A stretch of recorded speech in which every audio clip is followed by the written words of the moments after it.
สัมมาสัมพุทธเจ้าเฮาก็จะได้ฟังหลายรสหลายชาตินะเหมือนซ้ำเก่าซ้ำใหม่ก็ได้บ่เป็นหยังอย่างเก่าเฮากินข้าวเนี่ยเนาะเมื่อ7 วันที่แล้วกินแกงมะนูนอย่าเนาะใส่ผักดีด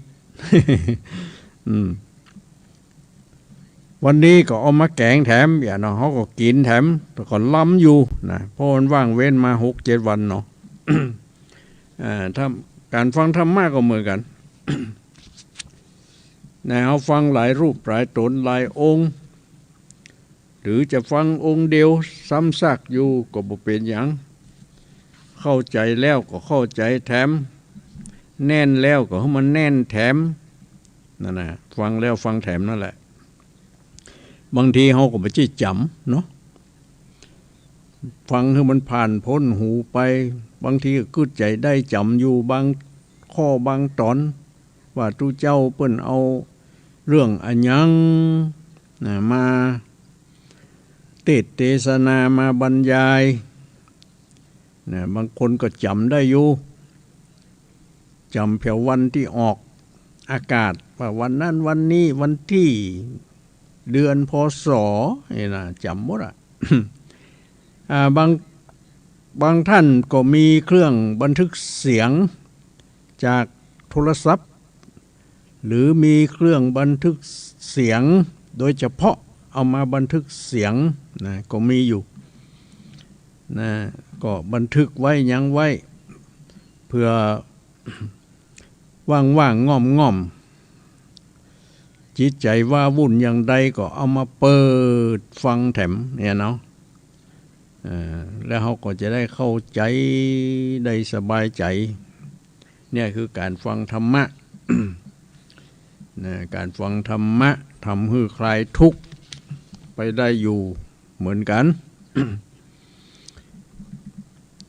ตะกี้ได้นำเอาคติสอนใจคือแก่ท่านทั้งหลาย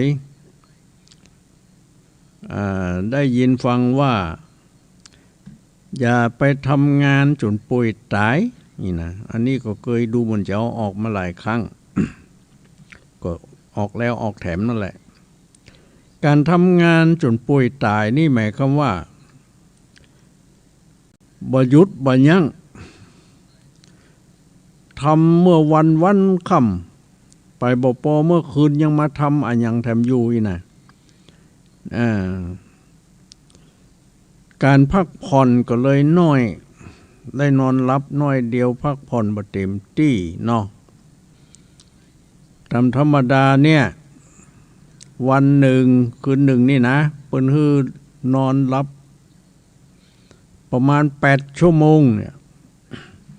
นี่แต่เฮานอนบ่ถึง4 ชั่วโมง5 ชั่วโมงบ่ถึง 7-8 ชั่วโมงนี่ เรียกว่ารับบ่เต็มในเมื่อเฮารับบ่เต็มมันก็ง่วงหนาวหาวนอนจิตใจก็เหี่ยวจิตใจบ่แช่มชื่นเบิกบานนะยิ่งเป็นนักเรียนนักศึกษาไปเรียนหนังสือก็บ่ค่อยรู้เรื่องเพราะความง่วงหนาวหาวนอนที่ได้รับการพักผ่อนบ่เพียงพอนะมันเสียหายเหมือนกันเนาะเพราะนั้นเราต้องรู้จักการเวลาเนาะ ว่าเวลาไหนควรทำอะไรยังไงฝึกหัดตนเองให้เป็นคนใช้เวลาให้เป็นประโยชน์เวลาไหนจะเข้านอนนี่เวลาไหนจะตื่นนอนนี่เนาะเวลาไหนจะทำงานการต่างๆเวลาไหนที่ควรจะหยุดยั้งพักผ่อนนี่ถ้ารู้จักเวลาแบ่งให้มันเสมอภาคอย่างกันนี่เขาจะอยู่แบบอยู่ดีสบายนะเนาะโรคภัยไข้เจ็บก็บ่ค่อยจะเกิดขึ้นหรือเบียดเบียนจิตใจก็ ดีอ่ะนะมาเชื่อก็ลองทำดูเนาะจะไปทำงานจนหามลุ่มหามค่ำเขาจะทำขนาดไหนอย่างใดมันก็แบบถึงกับโปรยถึงกับเป็นเศรษฐีได้เนาะ ก็มอกพออยู่พอกินนี่นะบางทีมันเกิดจากความกินโลภของเฮาอ่ะนะมีอยู่มีแล้วก็ยังบ่พอเนี่ยนะนี่มันเป็นคนมักได้อยากได้ขี้โลภเกินไปเนาะ แล้วก็บ่ดูแลสุขภาพร่างกายของตัวเองเนี่ยโรคภัยไข้เจ็บมาเยือนมาอย่างเมื่อใดถึงจะหยุดจะยั้งนี่เนาะถ้ามันมีโรคภัยไข้เจ็บก็ถึงบ่ยั้งเนี่ยอย่างเนี้ย เพราะฉะนั้นก็จะไปทำงานจนเกินเวลาเกินกำลังเกินอะไรอย่างต่างๆนะ คือทำพอให้พอดีเขาก็จะอยู่ดีสบายนะอันนี้นะประการที่สองก็จะไปหลงเสน่ห์ไปตังอบายมุข วันบางทีบ่กึดอันยังกึดแต่จะดื่มเหล้ากากึดแต่จะไปเที่ยวไปเอี่ยวกลางคืนราตรีกาไปคบกับคนบ่ดีคบคนเช่นไรก็เป็นเช่นคนนั้นแหละพระพุทธเจ้าก็ตรัสไปแล้ว นะ หรือบางทีก็ไปเอี่ยวดูการละเล่นอย่างต่างๆแล้วก็ขี้เกียจมานอนแล้วขี้เกียจลุกเจ้านะขี้เกียจลุกเจ้าก็เลยลุกขวายไปเนี่ยยังกับบัตันกินเขาเนี่ยนะ เพราะเอาไปหลงอยู่ในอบายมุขปากทางแห่งความเป็นทุกข์ปากทางแห่งความชิบหายเนี่ย เนี่ยถ้าเอาได้ศึกษาพระธรรมคำสอนนะของพระพุทธเจ้าที่พระองค์ทรงตรัสสอนไว้เอาหาอ่านหาได้อย่างในหนังสือนักธรรมจันตรีนี่โดยเฉพาะอย่างยิ่งก่อนนวโกวาทมันมี2 ภาคกิหิปฏิบัติซึ่งจะแสดงถึงหน้าที่ของเฮาและประกอบกับหลักธรรมต่างๆหามาอ่านหามาค้นคว้านี่ก็จะดีนะนอกจากที่เราได้ฟังตังพระเพิ่นมาบรรยายแล้วเนี่ยเราไปอ่านหนังสือแถมมันก็จะมีความหูแน่นแฟ้นเข้าใจยิ่งขึ้นไปแถมนี่แต่ว่าคนเฮามันอย่างว่านั่นนะมันว่างบ่จ้างเนี่ยอย่างพร้อมจริงการงานมีอยู่นะแต่เฮาบ่เนี่ยบ่ทำนั่นแหละไปเอวมันม่วนไปเล่นมันม่วนเนี่ยแค่นี้ ก็เลยบ่ได้ทำการทำงานอะไรอย่างผลสุดท้ายเงินทองที่มีอยู่ก็ล่อยหลอลงไป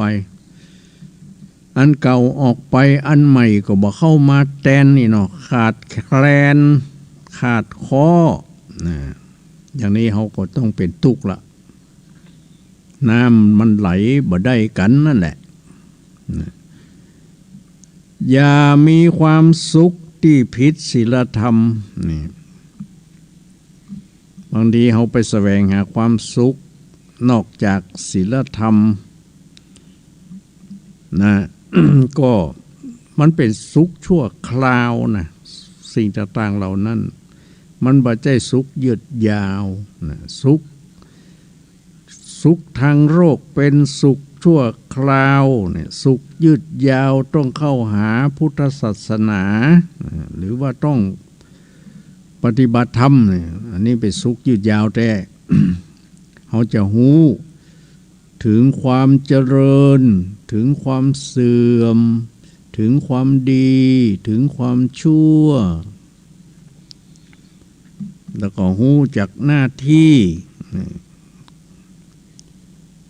อันนี้เรียกว่าเรามีความสุขอยู่กับศีลธรรมนะไม่ใช่มีความสุขอยู่กับการทำผิดศีลธรรมการทำผิดศีลธรรมเป็นความสุขของทั้งโลกนั่นส่วนมากมันจะเป็นความสุขมาจากกิเลสนะ กิเลสคือเครื่องเศร้าหมองเนี่ยเช่นอย่างเรามีความอยากเนี่ยมันก็ต้องไปแสวงหาเนาะอยากมีความสุขอย่างนั้นอย่างนี้ ก็ต้องไปแสวงหาก็เป็นความทุกข์นั่นแหละขึ้นมาโดยใช่เหตุและบางที เนี่ยอย่าไปมีความสุขที่ผิดศีลธรรมขอให้มีความสุขที่อยู่ในพื้นฐานของศีลธรรมคำสอนเราจะมีความสุขที่ยืดยาวอย่าไปจำแต่เรื่องเลวร้ายที่มันผ่านมาในอดีตนะ พยายามลืมมันพยายามละมันเพราะมันเป็นสิ่งที่ไม่ดีเวลาคิดขึ้นมาเมื่อใดก็จิตใจก็เศร้าหมองอย่างนี้นะสิ่งที่บดีที่มันผ่านมานั่นน่ะจงลืมมันไปเหรอเอาใหม่ทำใหม่ปฏิบัติใหม่ให้เป็นคนใหม่ไม่ใช่คนเก่าเนาะหรือว่าของเก่าเอามาขัดสีฉวีวันมันก็จะเปล่งปลั่งผ่องใสดีงามขึ้นมาเนาะถ้าปล่อยละไว้อย่างอันมันก็เก่าขี้ลิขี้เมี่ยงสนิมขึ้นพ่องมนหมองบ่ผ่องใสนะถ้าอย่างนี้นี่เรียกว่าเราไปอยู่กับความรู้สึกหรือความจำที่มันเป็นเรื่องเลวร้ายที่มันบ่เป็นมงคลน่ะ ถ้าเมื่อจิตใจเขาก็เลยเศร้าหมองนะจิตใจเศร้าหมองไม่ผ่องใสแล้วร่างกายของเรามันจะมีผิวเนียนนวลได้อย่างใดเนาะมาได้นะ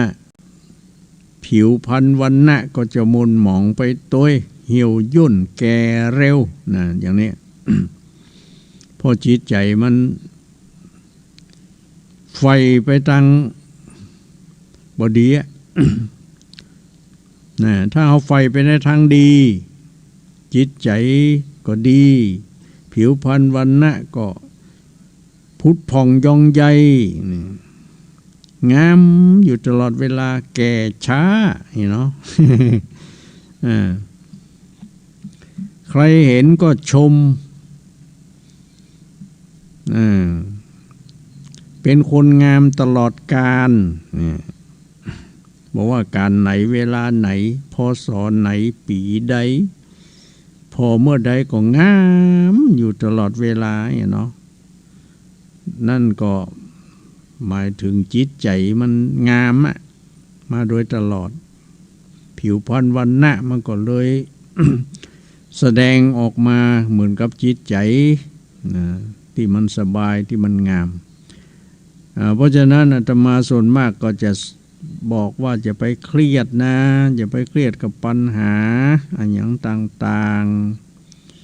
ๆปล่อยมันไปช่างมันถ้าเราไม่สามารถแก้ไขอย่างมันได้ก็ปล่อยมันไปอย่าไปจำเจอย่าไปอยู่กับปัญหาต่างๆที่มันเกิดขึ้นนั่นมันจะทำให้จิตใจเรามันเศร้าหมองอยู่ตลอดเวลาเนาะ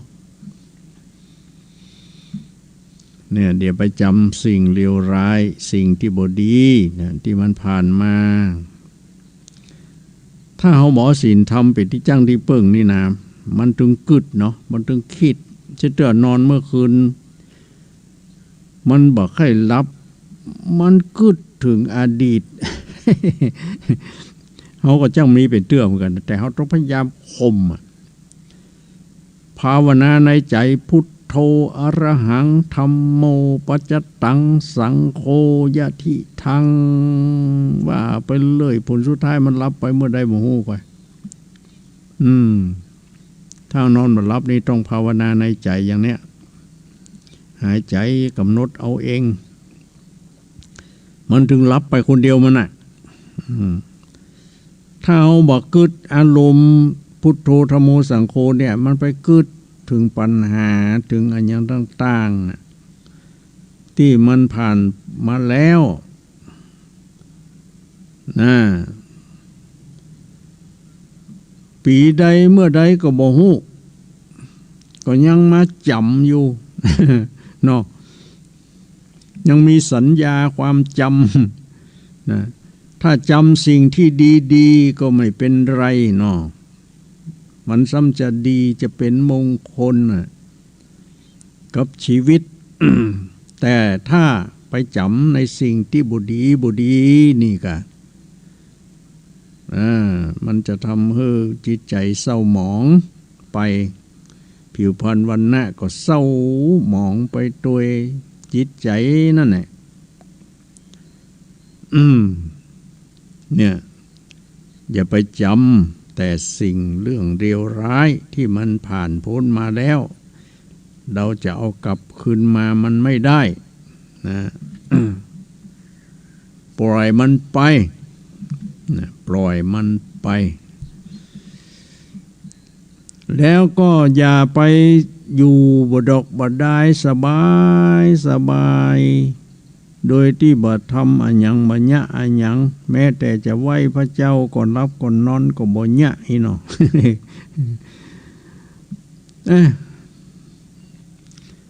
จนเกยตัวเป็นนิสัยไปอย่างนี้แสดงว่าเกยสบายมาจนเกยตัวนะบ่เกยเนี่ยอันยังอย่างใดเลยหันบ้านหกบ้านเหี้ยก็ถึงบ่เก็บก็ถึงบ่กวาดก็ถึงบ่ปัดบ่เพี้ยวหันก็หันอย่างอันนี้เนาะ นี่เพิ่นเรียกว่าคนขี้เกียจคนชอบสบายโดยที่บ่ทำอันอย่างนั่นแหละนะ ลกลุงลังสกปรกเพราะคนชอบสบายทีนี้อย่างมันจะเกิดขึ้นก็จะมีสิ่งที่บ่เป็นระเบียบเรียบร้อยเหี่ยหายย้ายหยัดเวลาต้องการใจก็บ่สะดวกสบายต้องไปเสาะไปหาไปค้นไปคว้าบ่ได้เอาไว้เป็นที่เป็นตางเนี่ย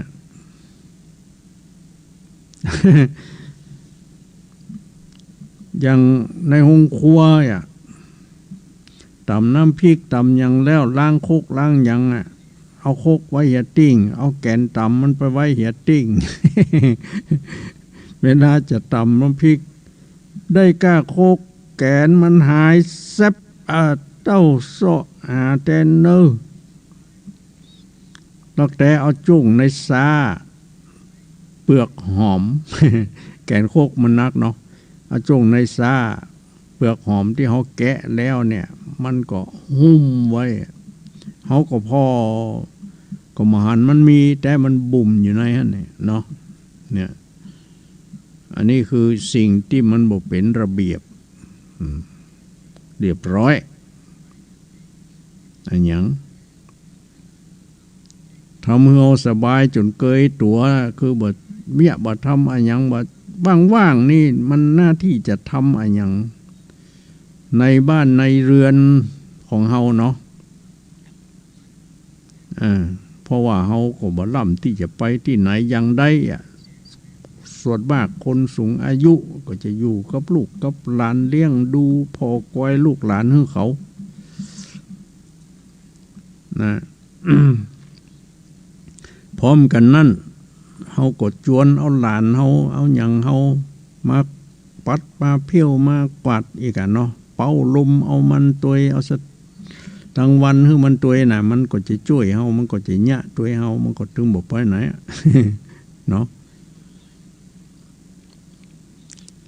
เอาเจ็ดถูปัดกวาดตู้อาหารอีเนาะถ้วยจานวันจอนล้างแล้วเอาควบเอาอย่างไว้เป็นอย่างหม้อไหไหลปักไว้เป็นที่เป็นตังสะอาดสะอ้านเรียบร้อยดีงามต้องการใช้ได้สะดวกมันต้องไปสารวนเสาะหานะอันนี้เรียกว่าทำความสบายให้แก่ตนเองเวลาหยิบใช้สอยเครื่องใช้อันยังต่างๆมันเครียดเหมือนกันนะเวลาเขาต้องการอันยังแล้วเขาบอกไว้เป็นที่เนาะเสาะหายนะทุนเตือเขาความดันขึ้นเหมือนกันเนี่ย เสาะหาที่ไหนก็ได้ทำไผก็บ่ฮู้อ่ะก็ขอไปฮู้อยู่ได้เขาจะได้มาญะตัวเฮาเนาะ เฮาคนเดียวเป็นคนทำคนญะแต่เฮาเอาไว้พิธีพิตางมันไปเนาะยังมีดนี่ติ้งนะบอกว่าบ้านบอกว่าวัดนี่ก็เหมือนกันเฮาไปฮอดเดือดก็มีดเอาไว้นี่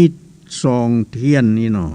มีดน้อยเทียนมีดใหญ่มาให้ดีเทียนเฮาไว้ปอกบะม่วงเอาไว้ เนี่ยอย่างที่กินข้าวเนี่ยเอาใส่ไว้ในซองสาเขาต้องการใจก็ถึงหันด้ามมันโผล่ออกมาหนอมันถึงหันวันดีคืนดีจะปอกบะม่วงกินกับข้าวมีดหายเซฟ เนี่ยมันเกิดอารมณ์แล้วหรอก็ไผเอาไปตรงใดเอาไว้นี่แต่นะมันเป็นว่าเนนก็ดีขยมก็ดีที่มันบ่มีจิตสำนึกมันเอาไปใจแล้วบอกเอามาไว้ที่เก่าเนี่ยมันถึงเกยตัวขนาดนักสอนเตอะมันถึงบ่จำมันเป็นนิสัยมาอย่างนั้นเนาะลำบากเหมือนกันนะเนี่ยบางคนเพิ่นสอนเตื้องสองเตื้อเพิ่นก็จำแล้วหูแล้วคำนี้มีดห่อไปใจต้องมาไว้ที่เก่าต้องเอากระดาษทิชชู่อย่างเจ็ดเหี่ยอย่างเหี่ยมือมันสกปรกหรือบ้านก็ไปล้างน้ำให้ดีๆแล้วมาไว้ที่เก่ามันก็สบายสะดวกสบายต้องการใจก็เอาไปแหมใจแล้วเอามาไว้ที่เก่าเนี่ยเนาะอันนี้บ่แปรฮอดหายนะ แปรฮอดหายแปรฮอดเสาะหามันเสียอารมณ์เหมือนกันนะเนาะแต่เขาต้องทำใจดีๆไว้ก่อนนะ มือมันโคตรมือมันเครียดมือมันขึ้น เป็นธรรมดาของคนธรรมดาของคนบางคนมันเป็นเจ้าระเบียบนะดีรักความสะอาดรักความเป็นระเบียบเรียบร้อยแต่บางคนมันมักง่ายชอบทิ้งเนี่ยอย่างไหนเหี้ยหั่นเนี่ยคือเป็นคนชอบทิ้งเป็นคนชอบบ่เป็นระเบียบนั่นแหละ นี่เขาต้องฝึกกายฝึกใจของไผมันนะของอีเพิ่นสอนเรื่องเพิ่นบอกเรื่องมันต้องหูต้องจำนะแล้วเขาก็ต้องไปปรับปรุงตัวเองเอาแต่ว่าบางทีมันไม่ยอมปรับปรุงแก้ไขตนเองอีกมันก็เลยเป็นอย่างนั้นเป็นนิสัยติดมาไปอยู่ที่ไหนอย่างใดก็อย่างเอี้ย เอาอย่างไปใจก็บอกไว้ที่เก่านั่นแหละเนาะไปเจอคนอย่างนักหลายๆนี่ไปอยู่ที่ไหนก็เดือดร้อนนะ ไปทำความเดือดร้อนห้อนใจเปิ้นนี่คนเฮามันต่างกันอย่างเนี้ยเพราะฉะนั้นเฮาจะไปเป็นคนสบายจนเกยตัวแบบว่าทำอะไรยังก็ทำแต่ว่ามันบอกเป็นระเบียบบอกเป็นที่เป็นทางปล่อยลกหกเหี้ยเนี่ยแล้วก็บอกเพี้ยวบอกปัดทั้งที่มีถังขยะอยู่อย่าใกล้ๆฮะนะเนี่ยบางทีปอกกินมะม่วงเปลือกมะม่วงก็ละเหี้ยโตฮะนะเนาะก็ทางขยะก็มีหิมฮะนั่นน่ะมันก็ยังบอกเก็บเอาใส่ทางขยะอย่างน้ำมันหยดมาหั่นก็กระดาษที่สู้มีหั่นก็ยังมาจักออกมาก็ซับเจ็ดๆคว้างในทางขยะอย่างมันก็ตะอันนะหรอแต่มันบ่ทำมันบ่ยากเนี่ยมันสบายจนเคยตัวนั่นแหละนะเนี่ยมันสบายจนเคยตัวจนเป็นนิสัยอย่างนั้นโอ้ลำบากคนอย่างนี้ไปอยู่ที่ไหนอย่างใดเดือดร้อนบ่เป็นระเบียบอะสกปรกอีกนะเป็นคนสกปรกรกรุงรังแม้แต่ตัวมันก็ยังบ่ปฏิบัติอีกอะบางคนบางนี่โอ้ยเหม็นกลิ่นผ้าครัวเหม็นอย่างบ่หอมสักน้อยเนาะก็เพราะมันบ่เคยซักผ้าซักครัวนุ่งชุดนั้นมาได้เป็น5-6-7 วันเป็น10 กว่าวันเนี่ยเนาะนี่คือคนมันสกปรกอะนะมันบ่ชอบระเบียบอะเป็นอย่างเนี้ยอย่ากลัวที่จะก้าวไปข้างหน้าเราต้องก้าวไปข้างหน้าอย่างสง่าผ่าเผยอย่างดีเลยนะ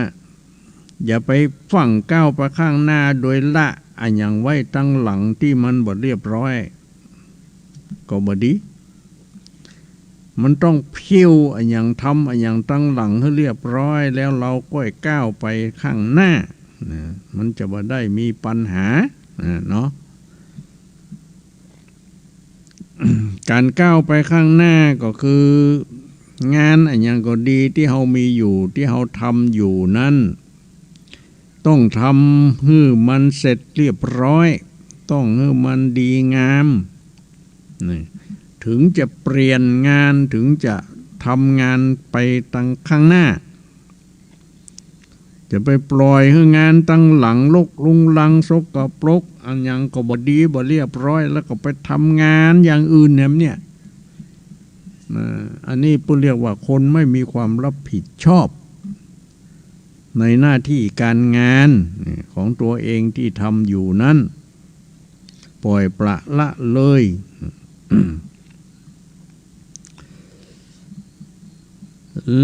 นี่แล้วก็ต่อไปอย่าไปโรยบุญความช่อฉนบางคนนี่ต้องการโรยทางลัดคือมันมีไวๆด้วยกันไปช่อฉนไปเบียดบังเอาทรัพย์สินเงินทองของ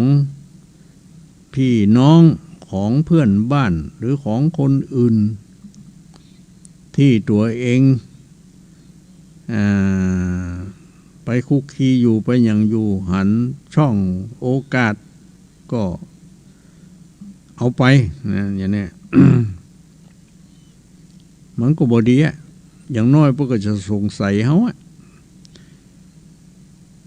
กูเตื้อของเขาอยู่นี่มันก็มีนี่อยู่บอกกองว่าอีกคนนั่นบาคนนั่นมาที่นี่ของหายจะเนี่ยเนาะว่าจะสงสัยไผเนาะก็สงสัยเขาน่ะแต่ตราบาปมันก็จะติดอยู่อย่างนั้น เนี่ยเคยสอนว่าหนึ่งซื่อสัตย์สุจริตเป็นนิจขยันประหยัดให้มั่นหันหลังให้อบายนี่นะมันจะอยู่ดีสบายเนาะซื่อสัตย์สุจริตนี่ก็หมายถึงซื่อสัตย์สุจริตต่อตนเองแล้วก็ต่อผู้อื่นเราต้องซื่อต่อตัวเองก่อนนะ หรือแล้วก็ซื่อต่อคนอื่นต่อไปแต่ถ้าเราบ่ซื่อต่อหน้าที่การงานหรือบ่ซื่อตรงต่อตัวเองแล้วนี่คนอื่นนี่มันก็ยากที่เขาจะไปซื่อสัตย์ซื่อต่อเขาอะขนาดตัวเขายังบ่สัตย์ซื่ออย่างเนาะนี่ก็ต้องฝึกให้เป็นนิสัยนะนิสัยซื่อตรง ถ้ามันจะรวย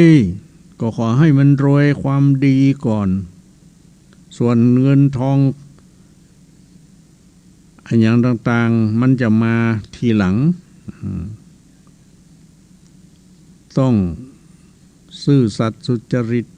ต่อหน้าที่ตนเองต่อผู้อื่นอย่าไปคดอย่าไปโกงแม้แต่น้อยมันจะทำให้เป็นนิสัยไปอยู่ที่ไหนไปทำงานอันอย่างใดมันก็จะเป็นอย่างอันน่ะชอบยิบชอบฉวยโอกาสเอาของที่ไม่ใช่ของตัวเองมาใช้มาครอบครองอย่างนี้ ก็เรียกว่าเป็นคนบ่ซื่อบ่ใสเนี่ยมันจะไปอยู่ตัวไผก็ยากบ่ได้อะไปเป็นลูกจ้างเปิ้นหูมาเมื่อรุนเปิ้นก็ไล่ออกเงี้ยเปิ้นมือเอาอยู่ละหรือไปทำงานร่วมกันของมันหายบ่อยๆเปิ้นจะต้องดูต้องอย่างเปิ้นจะต้องสังเกตสังกาหาเวลาโอกาสที่จะจับยับเนาะเวลาจับยับได้ก็เสียชื่อเสียเสียงเสียอันอย่างต่างๆได้ไปอยู่คุกอยู่ตารางนี่ค่ะนี่คือคนที่มันบ่ดีนะคือเป็นคนเห็นแก่ได้เห็นแก่ตัว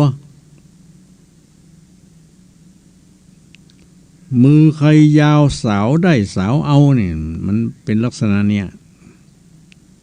มือใครยาวสาวได้สาวเอาความจริงมือยาวมันก็ไม่ใช่ยาวกว่ากัน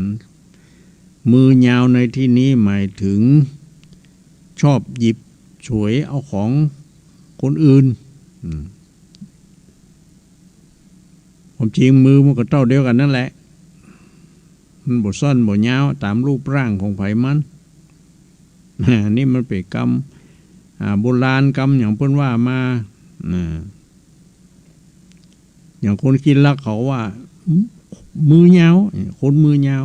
มันยาวกว่าความดีออกไปเป็นของไม่ดีเนาะในลักษณะนั้นเนี่ยคนเฮาถ้าเป็นคนเห็นแก่ได้แล้วนี่มันถึงบ่คำนึงถึงผลประโยชน์ของอันยังของคนอื่นที่มันจะเสียไปถ้าคนอื่นมารักมายิบมาช่วยเอาของเฮาไปโลเฮาจะคิดอย่างใดจะคิดอย่างใดเฮาจะเสียดายของเฮาไหมมันก็เสียดายนะเสียดายมันเป็นไผเอาไปเนี่ยเนาะ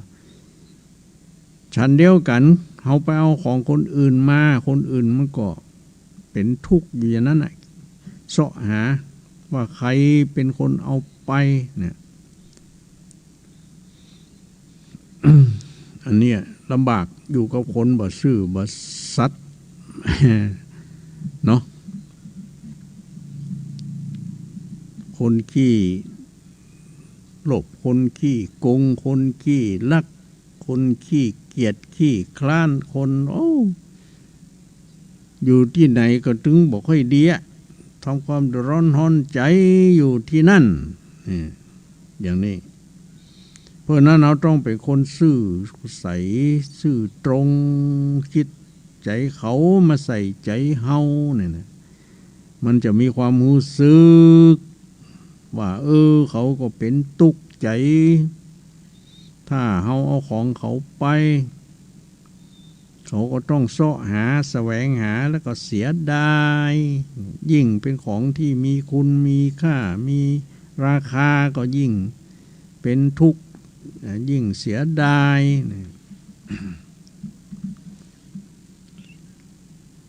นี่คนเฮามันนานาจิตตังไงเนาะบางคนก็ดีนิสัยดีขนาดเขาร้องหายใจบางทีนี่มันก็ตึงบอกคุยของเฮา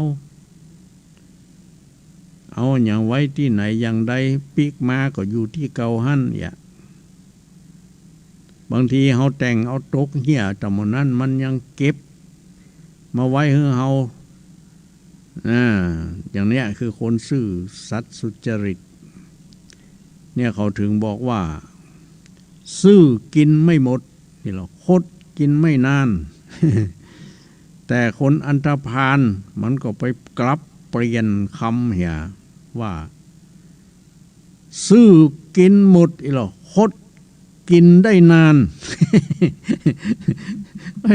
อันนี้มันเป็นนั่นคติของคนเลวนะ มันบอกว่าซื่อนี่กินหมดเว้ยหรอถ้าเอาซื่อนี่นะกินหมดเว้ยแต่ถ้าเอาโกดนี่มันกินไปมึนนี่หรอ ก็แสดงว่ามันก็คดอยู่ตลอดเวลาแหละมันมีความคำว่าซื่อเนี่ยนะก็เพิ่นถึงมีไว้หรอเพิ่นบอกว่าไม้คดเอาแป้งขอเล็กงอเอาแป้งเคี้ยวเนี่ยถ้าคนกดอย่างเดียวนี่ใช้การบ่ได้เนี่ยไม้กดนี่เอามาแป้งแอกเอามาแป้งขอขุขี้เยื่อขุอันอย่างเนาะนะไม้กดนะยังมีประโยชน์อยู่เอาแป้งขอเล็กกดก็ยังเอามาแป้งเคี้ยวเกี่ยวเข้าได้มีประโยชน์อยู่นี่นะแต่ถ้าคนกดอย่างเดียวนี่นะโตใจการบ่ได้บ่มีประโยชน์ นอกจากมีประโยชน์ยังทำความเดือดร้อนห้อนใจคือแก่ผู้ที่อยู่ใกล้ชิดคอยที่จะระแวง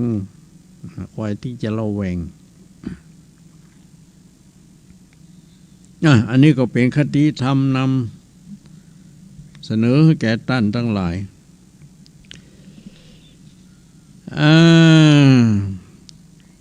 คนเฮาบางครั้งบางที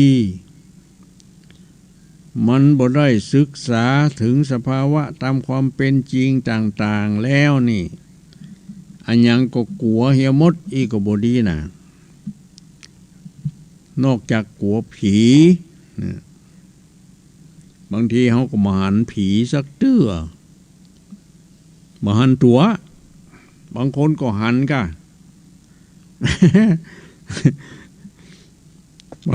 บางคนหันผีมันเป็นวิญญาณเนาะล่องลอยไปผีนี่มันเตียวดินตีนมันบ่ใจถึงดินนะเขาพอมันย่างมันเตียวเหมือนกันแต่มันบ่ย่ำแผ่นดินว่ะ แต่ก่อนเขาก็เคยหันเหมือนกันนะผีหลอกแต่ก็ยังว่านั่นแหละผีหลอกช่างผี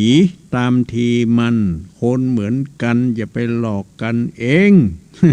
เกรงกลัวนักคนหลอกนี่เสียหายกว่าผีหลอกคนหลอกเอาสตุ้มสตางค์คนหลอกเอาสร้อยคอเก้มาแลกเอาสร้อยคอแต้ของเฮาเนี่ยเนาะนี่หลอก ความกลัวเมื่อเขาเป็นละอ่อนพ่อแม่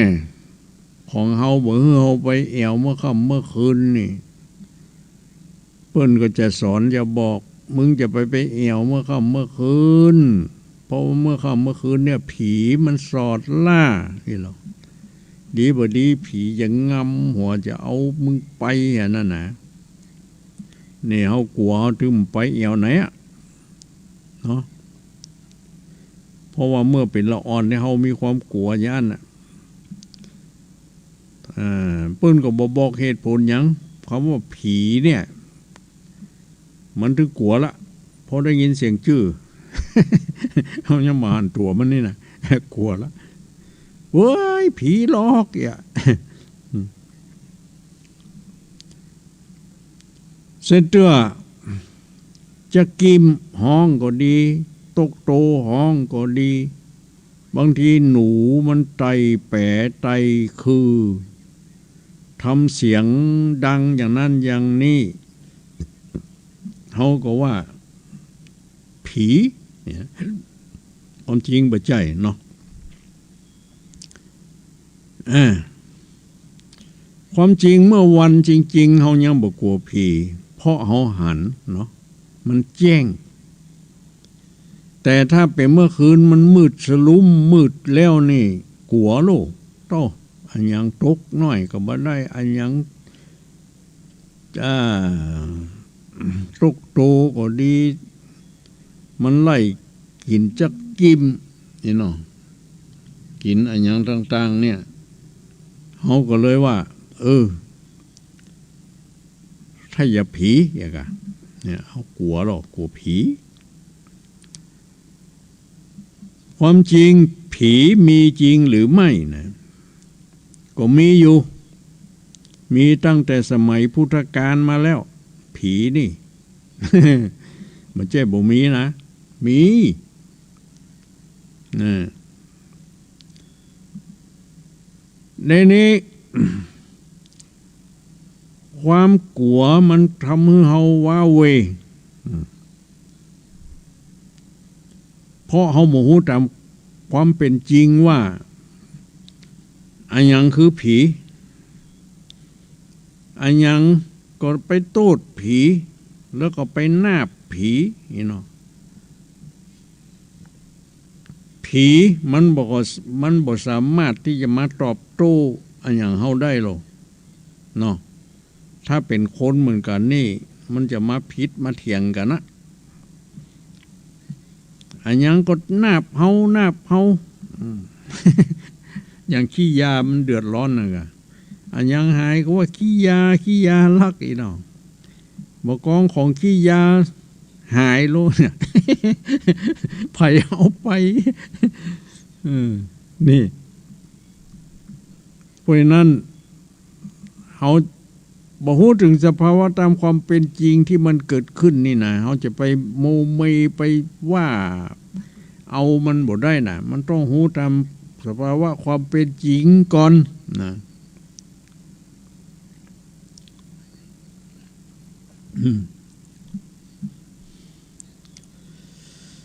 คือบางทีเขาก็จุเขากลัวอย่างพ่อแม่จุละอ่อนกลัวผีก็กลัวว่าละอ่อนมันจะไปเที่ยวไปเอวนี่นะนี่ผมจริงผีมีบุหะถ้าเขาอยู่คนเดียวมืดผ่านย่านอยู่เขากนึกเอาคนเดียวโอ้กลัวผีเอาเนี่ยถ้าผีหลอกก็ดีผีไม่ยาเขาไผจะมาช่วยเขาอยู่คนเดียวเนาะ อย่างเนี้ยนะแต่ถ้าอยู่กัน2 คน 3 คนรอเขายังบอกกลัวอีกก็เพราะเขามีความอบอุ่นใจมีคนอยู่เป็นเพื่อนนี่เนาะถ้าอยู่คนเดียวมันว่าเวเขากลัวว่าผีมันจะ